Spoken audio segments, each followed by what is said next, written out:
renforcement de la bonne gouvernance au sein de l'administration publique. 7 départements ministériels vont passer par la case audition sur les risques, dernière phase d'une opération qui devrait permettre la cartographie des risques des ministères.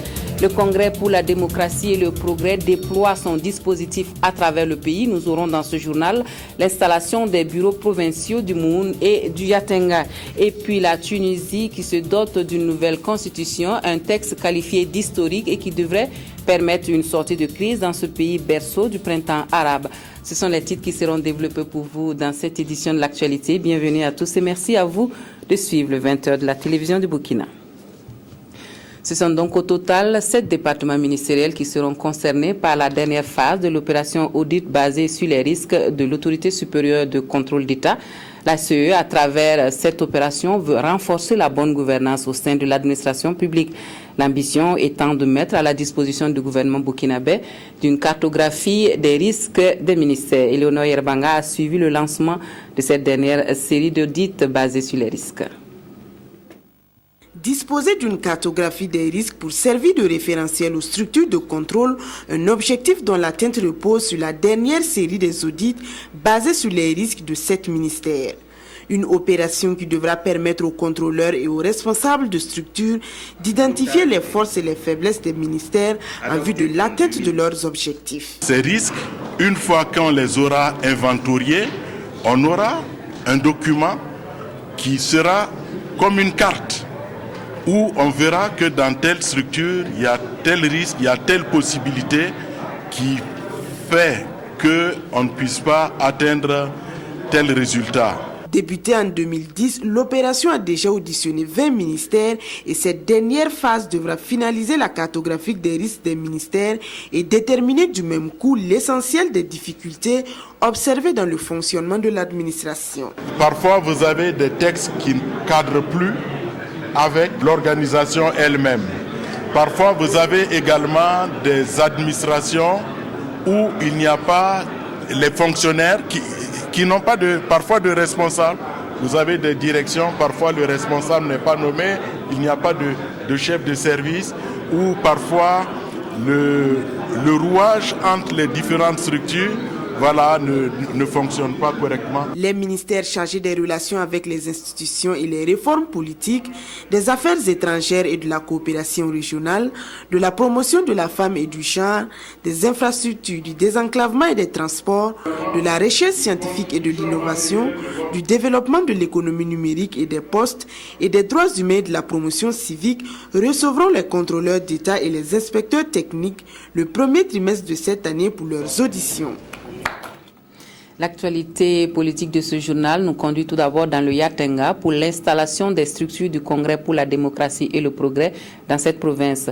Une installation qui vient en exécution des décisions du 5e Congrès du parti au pouvoir. Voici pour vous le bureau provincial du CDP dans le Yatenga avec Draman So. Conformément aux décisions de son 5e Congrès, le CDP renouvelle les structures dans les provinces. Au Yatenga, c'est une délégation du bureau politique national du CDP qui a installé le bureau provincial et celui des sous-sections. À l'issue des consultations, c'est Aboubakar Elwende Sawadogo et son équipe qui sont les répondants du parti majoritaire dans le Yatenga. Nous le sentons comme étant une responsabilité que nous venons de recevoir. Nous le sentons comme étant effectivement une tâche aujourd'hui. Notre volonté ou la responsabilité que nous mesurons aujourd'hui, c'est de faire en sorte que le CDP puisse briller encore mieux qu'avant. C'est un bureau élargi aux différents secteurs d'activité et renforcé par des sous-sections dans les 13 départements de la province. Et la sous-section est composée de l'ensemble des comités de base, des villages et des secteurs d'une même commune. C'est donc dire que c'est un niveau de coordination, c'est le tout premier niveau de coordination de notre parti. Et à ce niveau donc, c'est des structures du parti qui sont chargées de la mobilisation, de l'animation de la vie politique au niveau donc des communes de Burkina Faso. Les attentes, c'est attendre qu'ils puissent porter haut le flambeau du parti, qu'ils continuent donc à assurer des victoires beaucoup plus éclatantes au CDP comme on avait l'habitude de le faire. Aux dernières élections locales, le parti est sorti victorieux dans les 11 communes sur les 13 que compte la province. La nouvelle équipe entend consolider ses acquis et renforcer l'ancrage du parti dans la province. Dans l'immédiat, ces structures sont chargées de renouveler à leur tour les délégués dans les villages et quartiers.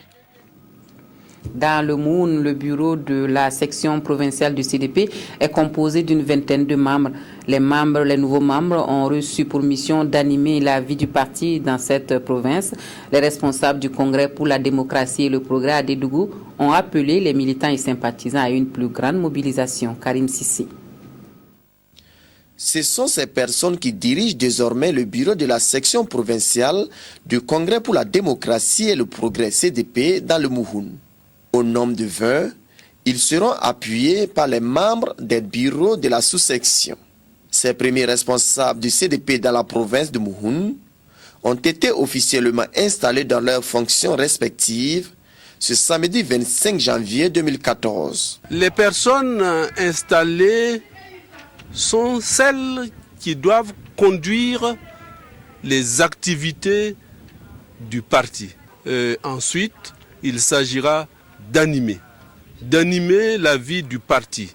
Dans un premier temps, nous savons qu'il y a une forte agitation politique ces jours-ci. C'est la principale œuvre d'abord à entamer pour que le parti CDP demeure le parti CDP. Les nouveaux responsables du bureau de la section provinciale du CDP dans le Mouhoun disent mesurer la tâche qui leur incombe. Pour ce faire, ils travailleront de sorte à mériter plus la confiance de leur premier responsable au niveau national. Ma mission, c'est de reconduire en tout cas le parti dans la province du Mouhoun, voilà, conformément au statut et au règlement du parti. Comme il fallait s'y attendre, l'actualité politique de la nation a été au centre des échanges. Et à Biladi Pama d'inviter les militants et sympathisants du CDP dans la province de Mouhoun à se mobiliser pour les échéances électorales à venir. Les changements climatiques, parlons-en à présent, c'est plus que jamais une réalité. Les dernières averses enregistrées en mi-janvier dernier au Burkina Faso sont la preuve de cette réalité à prendre absolument en compte dans les prévisions météorologiques. Et pour les informations climatiques de qualité aux populations dans les domaines de l'eau, de l'agriculture et de la gestion des ressources naturelles, les experts du climat renforcent leur capacité à Ouagadougou au programme scénario climatique et utilisation des produits de simulation SL Judith Assogba.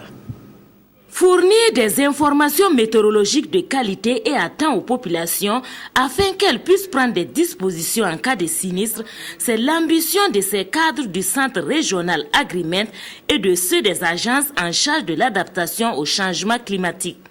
Pour bien jouer ce rôle, il leur faut une maîtrise des scénarios climatiques et des produits générés à travers les simulations à différents horizons pour la sous-région ouest africaine. L'atelier de Ouagadougou leur offre cette opportunité. C'est tous des expérimentés eux-mêmes. Ils viennent avec 10, 15, 20 ans d'expérience dans leur pays respectif.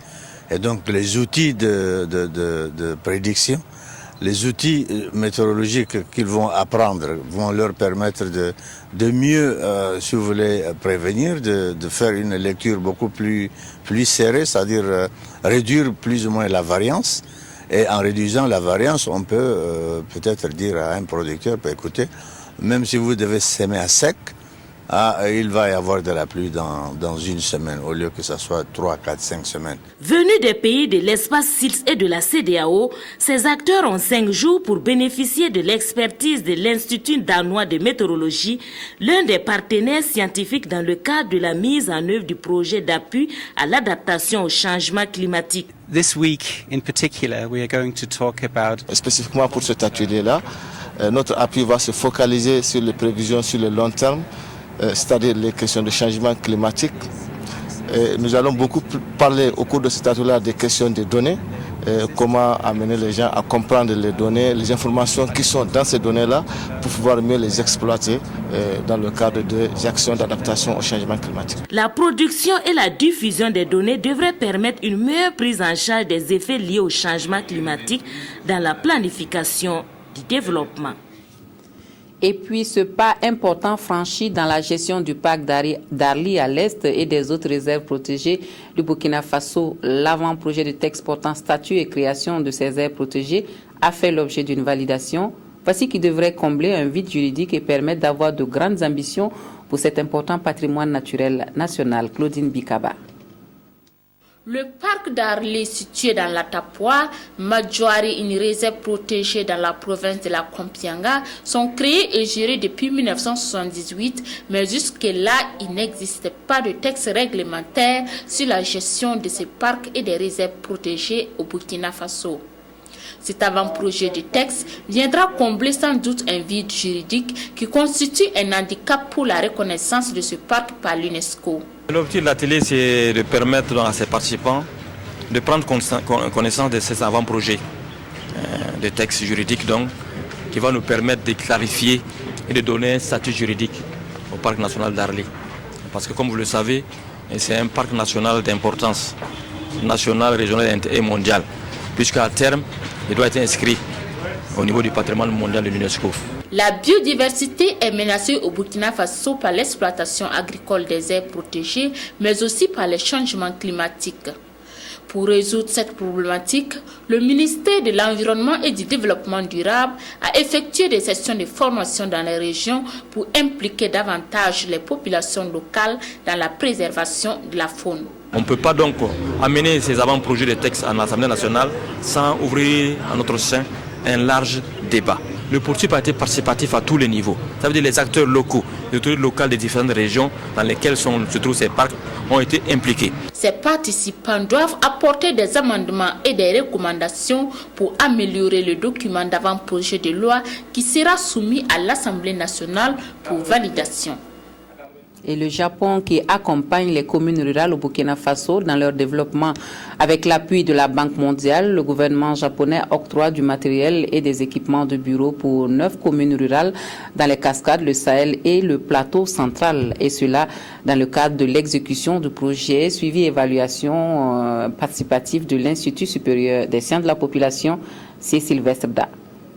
Des régions du Sahel, des cascades et du plateau central bénéficient de ces lots de matériel offerts par le Japon à travers la Banque mondiale. Des lots composés de matériel informatique et de reprographie, d'immobilier de bureaux, des plaques solaires et des groupes électrogènes d'une valeur totale de 100 millions de francs CFA. L'action s'inscrit dans le cadre de la phase pilote du projet suivi évaluation CEP, coordonné par l'Institut supérieur des sciences de la population et qui vise à appuyer les communes rurales les plus démunies dans la planification et la mise en œuvre des activités de développement en utilisant une approche participative. La décentralisation et puis le développement et l'autonomisation des communes rurales sont très importants pour le développement social et l'éradication de pauvreté. À mon avis, tout cela participe vraiment à booster un peu le développement communal, en tout cas pour l'atteinte de la décentralisation de manière pleine. C'est d'ailleurs pourquoi je me suis fait le plaisir de souhaiter auprès donc de l'ambassadeur du Japon et aussi de la Banque mondiale qu'après ce projet pilote, il puisse y avoir un élargissement aux autres communes qui très certainement sont aussi demandeurs. En attendant, les communes bénéficiaires qui sont Weleni, Lumana, Nyankorodougou, Tongomael, Markoy, Bani, Zitenga, Dapelogo et Boudri sont invités à faire bon usage du matériel reçu. C'est du matériel qui vient compléter vraiment un manque au niveau de nos mairies. Alors, le projet a voulu travailler avec ces mairies-là, mais en leur permettant effectivement de capitaliser les données de ce projet-là au niveau des communes. Et sans ordinateur et sans le matériel nécessaire qui existe ici, il nous serait difficile effectivement de faire ce travail-là. Grâce à ça, on pourrait quand même gérer tous nos instants qui seront en tout cas sur place et ça nous va beaucoup droit au cœur. On remercie également les Japon, en tout cas tous les appuis qui veulent quand même nous appuyer au niveau des collectivités territoriales. Le projet suivi évaluation participative est en marche dans les 3 régions depuis 2010 et mis en œuvre suivant 6 composantes. Le coût global du projet est d'un peu plus de 633 millions de francs CFA pour une durée d'exécution de 4 ans.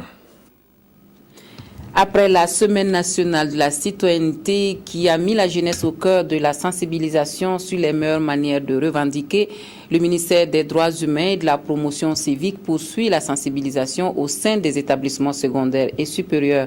Expositions, documentaires et conférences sont les moyens utilisés pour faire passer le message du civisme. Il entend dans la foulée faire la promotion des centres d'écoute et de documentation sur les droits humains. Nathalie Savadogo.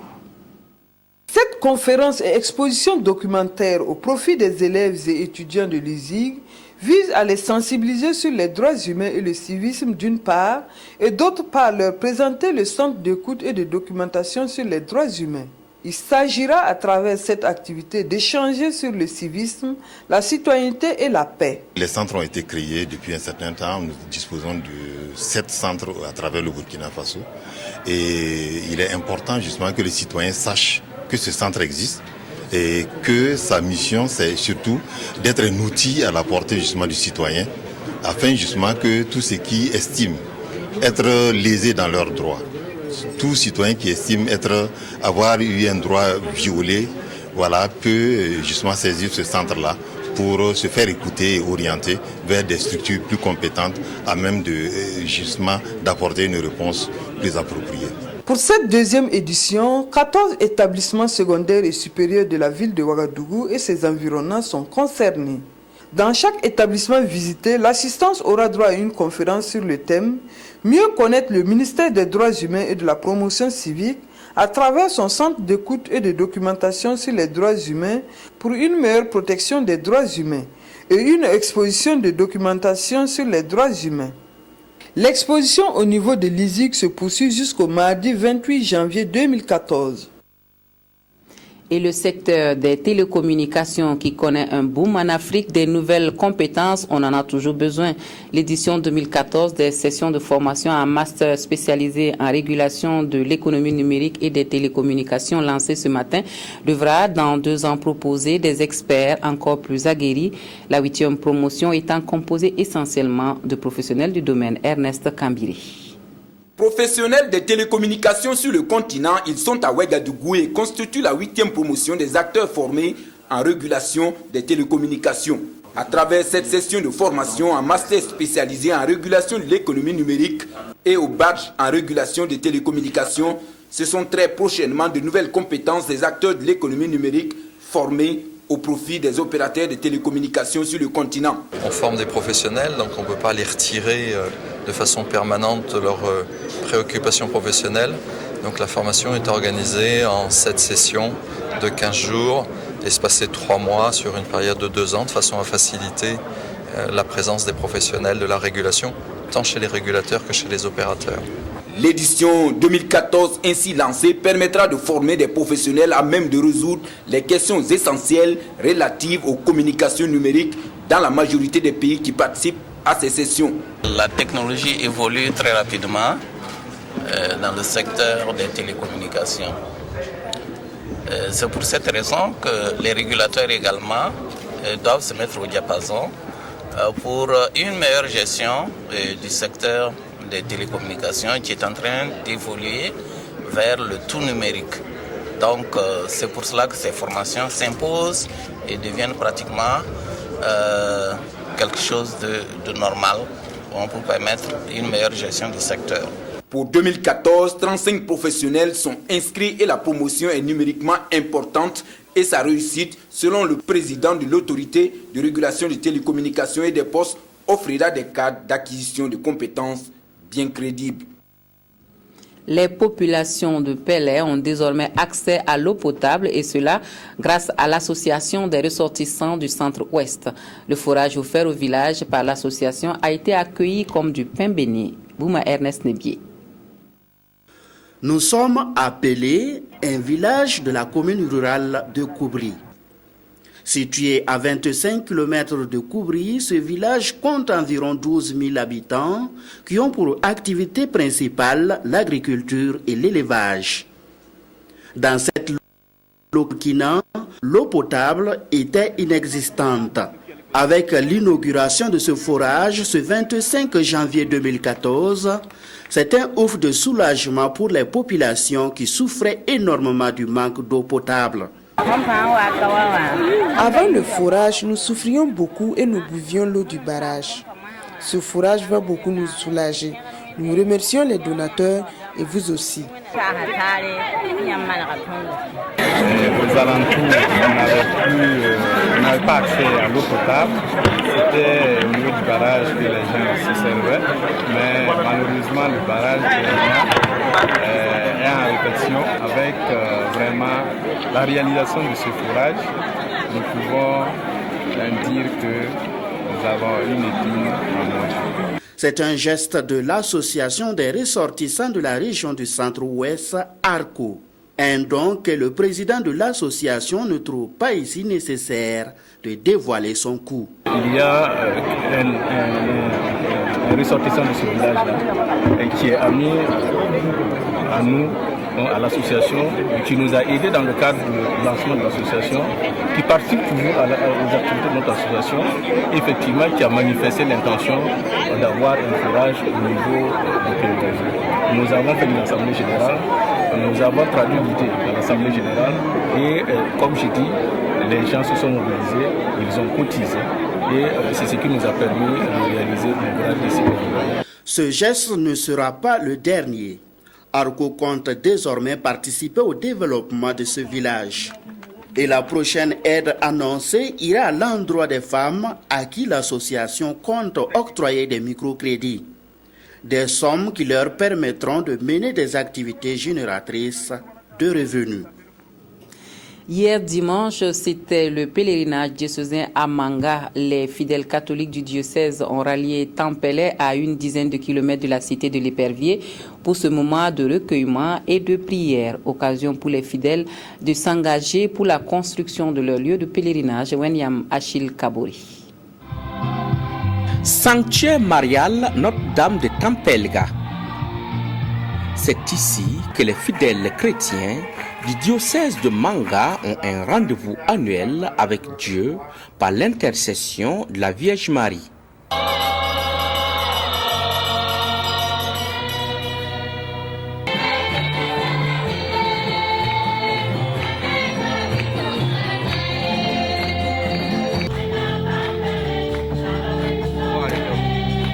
En ce troisième dimanche du temps ordinaire, les textes liturgiques invitent les fidèles chrétiens à l'unité et à l'engagement personnel pour le rayonnement du message du Christ dans le monde.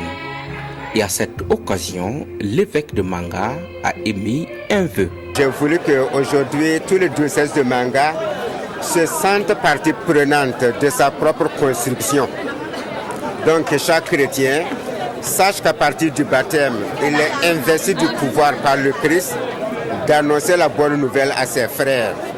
Et aussi, chaque chrétien se rende compte qu'avec le Christ, il doit aider les autres à pouvoir vivre leur vie de foi, à pouvoir vivre un enfant de Dieu, un homme digne et raisonnable. C'est pourquoi les fidèles chrétiens des paroisses de Zabré, Gombousgou, Tieblé, Po, Touessé et Manga, tous du diocèse de Manga, se sont engagés à changer le visage de leur lieu de pèlerinage d'ici la tenue de la 18e édition, c'est-à-dire en 2015.